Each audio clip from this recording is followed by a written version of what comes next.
Switzerland का visa आप Pakistani passport पर किस तरीके से हासिल कर सकते हैं?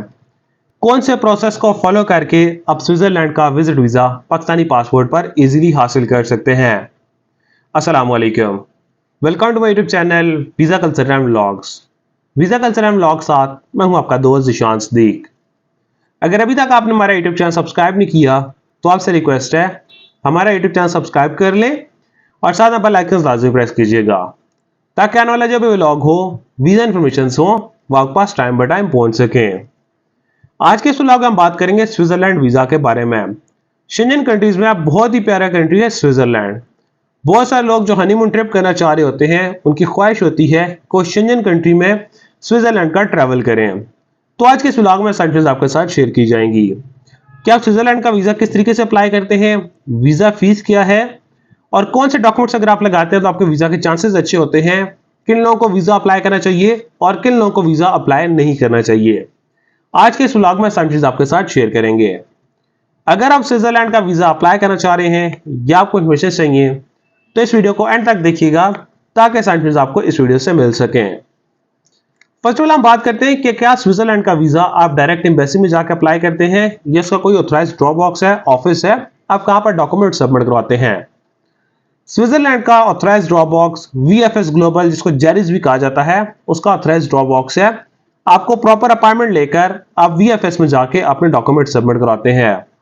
अपॉइंटमेंट का वही प्रोसीजर है दूसरे कंट्रीज के लिए होता है। प्रॉपर आपका अकाउंट बना हुआ है तो आप लॉग इन करके अपॉइंटमेंट बुक करते हैं। इस्लामाबाद, लाहौर, कराची, ये 3 सेक्टर में आपके ऑफिस हैं। आप वहां की अपॉइंटमेंट बुक कर सकते हैं अपने पासपोर्ट की लोकेशन के मुताबिक। शॉर्ट सा फॉर्म फिल आउट करते हैं, फीस पेड करते हैं तो आपकी अपॉइंटमेंट बुक हो जाती है। फर्स्ट स्टेप में आपको अपॉइंटमेंट बुक करनी पड़ती है जिस कैटेगरी का आप वीजा अप्लाई करना चाह रहे हैं।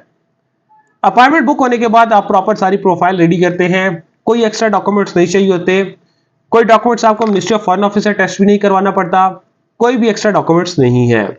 सारे नॉर्मल डॉक्यूमेंट्स होते हैं शेंजन कंट्रीज वाले जो दूसरे शेंजन कंट्रीज के लिए होते हैं। कोई इन्विटेशन लेटर की जरूरत नहीं होती। अगर आप फैमिली विजिट वीजा अप्लाई कर रहे हो तब आपको इन्विटेशन लेटर चाहिए होता है। अगर आप बिजनेस विजिट वीजा अप्लाई करते हैं तो तब भी आपको इन्विटेशन चाहिए होता है। अगर आप नॉर्मल टूरिस्ट वीजा अप्लाई करते हैं तो आपको इन्विटेशन लेटर नहीं चाहिए होता। नॉर्मल डॉक्यूमेंट्स का पासपोर्ट चाहिए होता है। पासपोर्ट मिनिमम आपका 6 मंथ वैलिड होना चाहिए और एक ब्लैंक पेज होना चाहिए। आपका आईडी कार्ड, आपकी 2 पिक्चर्स, आपकी एफआरसी, अगर आप मैरिड हो तो आपका एमआरसी या निकाहनामा आता है। आपके टैक्स के डॉक्यूमेंट्स आते हैं। आपके source of income, source of income में अगर आप बिजनेस कर रहे हैं आपको बिजनेस के डॉक्यूमेंट्स प्रोवाइड करने पड़ते हैं। बिजनेस लेटर साइंस स्टैम्प के साथ, visiting card, chamber of commerce का सर्टिफिकेट आता है। आपके पास कोई और बिजनेस के डॉक्यूमेंट्स हैं वो भी आप साथ में अटैच कर सकते हैं। और अगर आप जॉब पर्सन, आपको जॉब का लेटर, एनओसी लेटर और लास्ट मंथ की सैलरी स्लिप्स देनी पड़ती हैं। अगर आप रिटायर्ड हैं तो रिटायरमेंट लेटर और पेंशन बुक की आप साथ में कॉपीज अटैच करते हैं। तो ये डॉक्यूमेंट्स चाहिए होते हैं और लास्ट 6 मंथ की आपकी स्टेटमेंट आती है। स्टेटमेंट है क्लोजिंग बैलेंस राउंड अबाउट 12 से 15 लाख हो, क्लोजिंग बैलेंस हो, ट्रांजैक्शन हिस्ट्री हो तो आपके वीजा के चांसेस अच्छे होते हैं। देन आप ट्रैवल के डॉक्यूमेंट्स रेडी करते हैं। आपका वीजा फॉर्म आता है, ticket itinerary, hotel booking, travel health insurance, visa cover letter और आपका ट्रैवल प्लान आता है। स्विट्जरलैंड का अगर आप वीजा अप्लाई करना चाह रहे हैं, प्रॉपर आप ट्रैवल प्लान लगाएं, अपनी प्रोफाइल अच्छे से रेडी करें तो आपके वीजा के चांसेस अच्छे होते हैं। तो ये सारी फाइल आप बना के या फाइल कंपाइल करके जिस दिन आपकी अपॉइंटमेंट होती है आप वीएफएस में जाके अपनी फाइल सबमिट करवाते हैं। फाइल सबमिट होते टाइम कोई भी आपका इंटरव्यू नहीं होता। जैसा फाइल सबमिट करवाते हैं, अपने फिंगरप्रिंट करवाते हैं तो आपकी फाइल वहां पर सबमिट होती है। 80 यूरो फीस है जो आपको पेड करनी पड़ती है। देन उसके बाद जैसे आपकी फीस सबमिट होती है आपको एक स्लिप दे दी जाती है, ट्रैकिंग स्लिप होती है कि आपको जो पासपोर्ट आप उसको ट्रैक कर सकते हैं और इजीली आप उसको ट्रैक कर सकते हैं। इसका इस रेंज में स्विट्जरलैंड का प्रोसेसिंग टाइम है राउंड अबाउट प्रोसेसिंग टाइम 3 से 4 हफ्ते में इसका डिसीजन हो रहे हैं। वीजा रेशियो इतनी अच्छी नहीं है, नॉर्मल वीजा रेशियो है। अगर आपका फैमिली विजिट वीजा है तो तब आपके चांसेस अच्छे हैं। अगर आपका बिजनेस वीजा है तो तब आपके चांसेस अच्छे हैं। अगर आप विजिट वीजा अप्लाई कर रहे हैं तो विजिट वीजा में अगर आपकी फाइल बहुत ज्यादा स्ट्रॉन्ग है तो तब आप स्विट्जरलैंड का वीजा अप्लाई करें। प्रोसेसिंग टाइम कंप्लीट होने के बाद अब हम बात करते हैं, बहुत सारे लोग कहते हैं हमारे पास सपोर्टिंग डॉक्यूमेंट्स है कि क्या हम फाइल में अटैच कर सकते हैं या नहीं। सपोर्टिंग डॉक्यूमेंट्स में आप एडिशनल डॉक्यूमेंट्स ऐड कर सकते हैं। अगर आप क्रेडिट कार्ड यूजर हैं आप क्रेडिट कार्ड की स्टेटमेंट अटैच कर सकते हैं। अगर आपकी प्रॉपर्टी है जो आपने रेंट पे दी हुई है, रेंटल एग्रीमेंट आप साथ में अटैच कर सकते हैं। अगर आपकी एग्रीकल्चर लैंड है तो एग्रीकल्चर लैंड के आप डॉक्यूमेंट्स लगा सकते हैं। बहुत सारे लोगों की सोसाइटीज और फाइल होती हैं, डिफरेंट सोसाइटीज हैं जिनकी फाइल्स होती हैं वो इंस्टॉलमेंट पर ली होती हैं, उसकी फाइल भी कॉपी भी वो साथ में अटैच कर सकते हैं। लेकिन उसमें एक शर्त ये है कि फाइल आपके नाम पर होनी चाहिए, क्योंकि सोसाइटी की फाइल्स में टू टाइप्स ऑफ फाइल्स होती हैं, एक ओपन फाइल होती है और एक क्लोज फाइल होती है। क्लोज फाइल हमेशा आपके नाम पर होती है। अगर आपके नाम पर फाइल है तो आप उसकी प्रॉपर्टी वैल्यूएशन निकलवा के आप साथ में अटैच कर सकते हैं।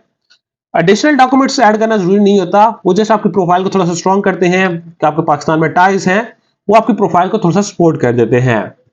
अगर आपके पास सपोर्टिंग डॉक्यूमेंट्स हैं तो आप फाइल में अटैच कर दिया करें। और अब हम बात करते हैं किन लोगों को वीजा अप्लाई करना चाहिए और किन लोगों को वीजा अप्लाई नहीं करना चाहिए। फर्स्ट ऑफ ऑल हम बात करते हैं किन लोगों को वीजा अप्लाई नहीं करना चाहिए। उन लोगों को वीजा अप्लाई नहीं करना चाहिए जिनकी सैलरी कम हो, अकाउंट में बैलेंस कम हो और उन्होंने किसी से पैसे लेकर अकाउंट में डाल लिए हैं, बैलेंस मेंटेन कर लिया है, तो उन लोगों को वीजा अप्लाई नहीं करना चाहिए। अगर आपका फ्रेश पासपोर्ट भी है तब भी आप वीजा अप्लाई ना करें। अगर आपके ऑलरेडी शेंजन कंट्रीज में बायोमेट्रिक हो चुके हैं लेकिन आपके वीजा रिफ्यूजल्स हैं तो तब भी आप स्विट्जरलैंड का वीजा अप्लाई ना करें। अपॉइंटमेंट तो मिल जाती हैं लेकिन आपके वीजा के रिफ्यूजल के चांसेस बहुत ज्यादा बन जाते हैं। और इसके मुकाबले में बात की जाए किन लोगों को वीजा अप्लाई करना चाहिए। स्विट्जरलैंड का वीजा उन लोगों को अप्लाई करना चाहिए जो लोग हनीमून के लिए जाना चाह रहे हैं, हनीमून ट्रिप करना चाह रहे हैं, उनकी पहले ट्रैवल हिस्ट्री है तो उनके चांसेस अच्छे हैं, उनका बैलेंस प्रॉपर मेंटेन होता हुआ आ रहा हो, अगर वो जॉब पर्सन है सैलरी उनके अकाउंट में आ रही हो, ट्रांजेक्शन हिस्ट्री हो, अगर वो बिजनेस कर रहे हैं तो बिजनेस के प्रॉपर डॉक्यूमेंट्स उनके पास हो, तो उन लोगों को वीजा अप्लाई करना चाहिए। अगर उनके वीजा रिफ्यूजल नहीं है तो तब भी वो वीजा अप्लाई कर सकते हैं। वीजा अप्लाई करना मैटर नहीं करता, वीजा लग के आना मैटर करता है कि किस कंट्री की वीजा रेशो अच्छी है, किस कंट्री का वीजा अप्लाई करना चाहिए जो आपकी प्रोफाइल के मुताबिक हो, तो आप उस कंट्री का वीजा अप्लाई करें। अगर आप स्विट्जरलैंड या किसी भी कंट्री का वीजा अप्लाई करना चाह रहे हैं या आपको इन्फॉर्मेशन चाहिए तो स्क्रीन पर दिए कॉन्टैक्ट नंबर पर आप हमारे साथ रब्ता कर सकते हैं, अदरवाइज आप हमारे ऑफिस विजिट कर सकते हैं। Kamal express and holdings private limited, Islamabad D Chowk हमारा ऑफिस है, तो आप हमारा ऑफिस विजिट कर सकते हैं ताकि हम आपको ट्रैवल से रिलेटेड बेस्ट सर्विसेज प्रोवाइड कर सकें। Thank you so much.